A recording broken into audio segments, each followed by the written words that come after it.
ओम शांति। आज की मुरली का सार। मीठे बच्चे, इस ड्रामा के अंदर विनाश की भारी नूंद है। तुम्हें विनाश के पहले कर्मातीत बनना है। प्रश्न है, बाप के किन शब्दों की कशिश सम्मुख में बहुत होती है? उत्तर है, बाप जब कहते तुम मेरे बच्चे हो तो इन शब्दों की कशिश सम्मुख में बहुत होती है। सम्मुख सुनने से बहुत अच्छा लगता है। मधुबन सब बच्चों को आकर्षित करता है, क्योंकि यहाँ है ईश्वरीय परिवार। यहाँ ब्राह्मणों का संगठन है। ब्राह्मण आपस में ज्ञान की ही लेन देन करते हैं। सुनते हैं मुख्य पॉइंट्स। पहली पॉइंट, उस नाटक में ऐसे नहीं कहेंगे कि मुझ आत्मा ने यह वस्त्र पहनकर पार्ट बजाया, अब घर जाते हैं। वो तो अपने को शरीर ही समझते हैं। यहाँ तुम बच्चों को ज्ञान है हम आत्मा हैं। यह शरीर रूपी कपड़ा छोड़ फिर दूसरा जाकर लेंगे। यह 84 जन्मों के पुराने कपड़े हैं। यह छोड़कर नई दुनिया में फिर नए कपड़े लेंगे। यह लक्ष्मी नारायण ने नए कपड़े पहने हैं ना, तुम भी जाए ऐसे नए दैवी कपड़े पहनेंगे। दूसरी पॉइंट, अभी है संगम। कल्प के संगम युगे बाप को ही आना पड़ता है। दुनिया वाले भी अब यह समझ रहे हैं कि अब विनाश का समय है और स्थापना अर्थ भगवान कहाँ गुप्त वेश में है। अब गुप्त वेश में तो तुम आत्माएं भी हो। आत्मा अलग है, शरीर अलग है। यह मनुष्य चोला गुप्त वेश है। बाप को भी इसमें आना है। तुम्हारे शरीर पर नाम पड़ते हैं, उनको तो शरीर है नहीं। तुम भी आत्मा हो, वह भी आत्मा है। आत्मा का आत्मा के साथ अब मोह हुआ है। गाते भी हैं और संग तोड़ तुम संग जोड़ेंगे। तीसरी पॉइंट, अभी तुम समझ गए हो कि लक्ष्मी नारायण बरोबर स्वर्ग के मालिक थे, पूज्य थे। अब फिर पूज्य बन रहे हैं। तुमको अभी ज्ञान है। तुम लक्ष्मी नारायण के मंदिर में जाकर उनको माथा नहीं टेकेंगे। तुम तो उनकी राजधानी में चैतन्य में जाते हो। जानते हो हम देवता थे, अब नहीं हैं।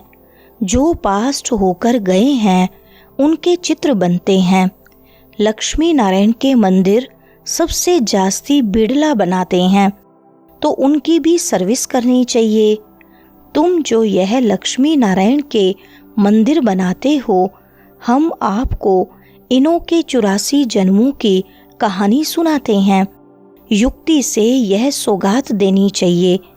समझाने वाली बड़ी रसीली चाहिए। चौथी पॉइंट, ऐसे नहीं कि यहाँ आने से याद की यात्रा अच्छी होगी। घर में बैठने से याद की यात्रा कम हो जाएगी। बादल आते हैं रिफ्रेश होने, तुम भी आते हो रिफ्रेश होने। बाबा पास सम्मुख जाएं। आत्मा को ज्ञान है, सम्मुख सुनने से अच्छा लगता है। बात तो वही है। देखते हो शिव बाबा कैसे बैठ बच्चों को समझाते हैं। बच्चे, तुम मेरे हो। तुमने 84 जन्मों का पार्ट बजाया है। तुम बाहर जाते हो तो हंस और बगुले हो जाते हो। यहाँ यानी मधुबन में तुमको संग ही ब्राह्मणों का है। आपस में ज्ञान की चिट चैट ही करेंगे। पांचवी पॉइंट, बाबा आया हुआ है। एक दो को यह युक्ति बाप को याद करने की बताते रहो। भोजन पर भी एक दो को इशारा देते रहो कि बाप को याद करो। बहुत बड़ा संगठन है ना, वहाँ तो विकारी साथ में रहते हैं तो उनकी कशिश होती है। यहाँ तो किसकी कशिश नहीं होती।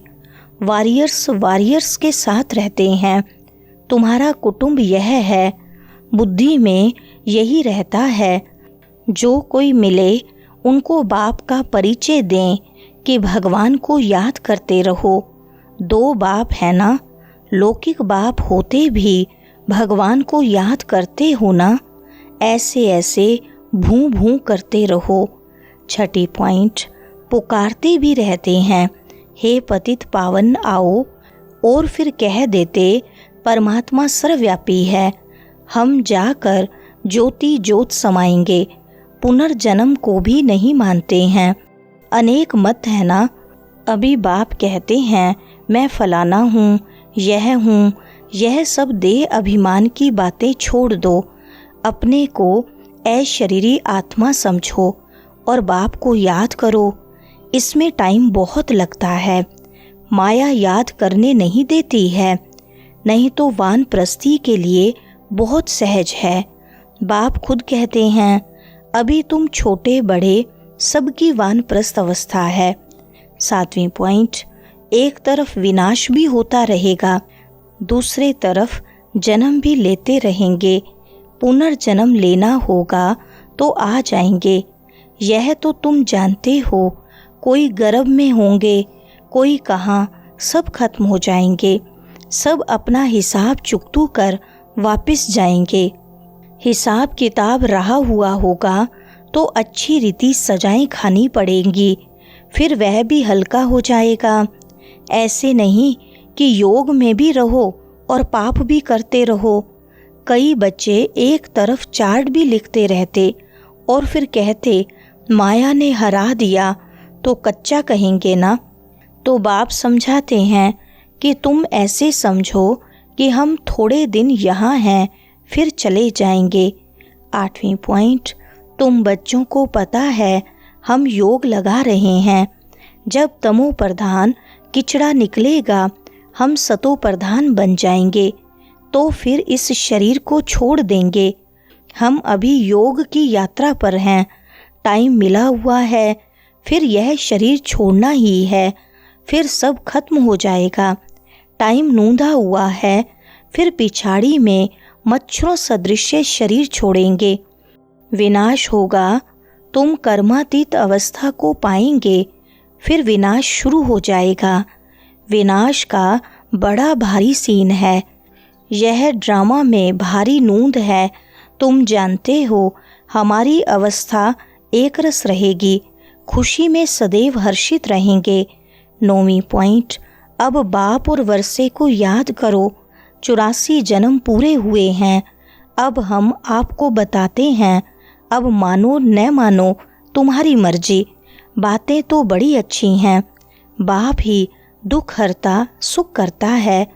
थोड़ा ही समझाया, यह चला, यह है तुम्हारा धंधा। मेहनत तो कुछ है नहीं, सिर्फ मुख से बोलना है।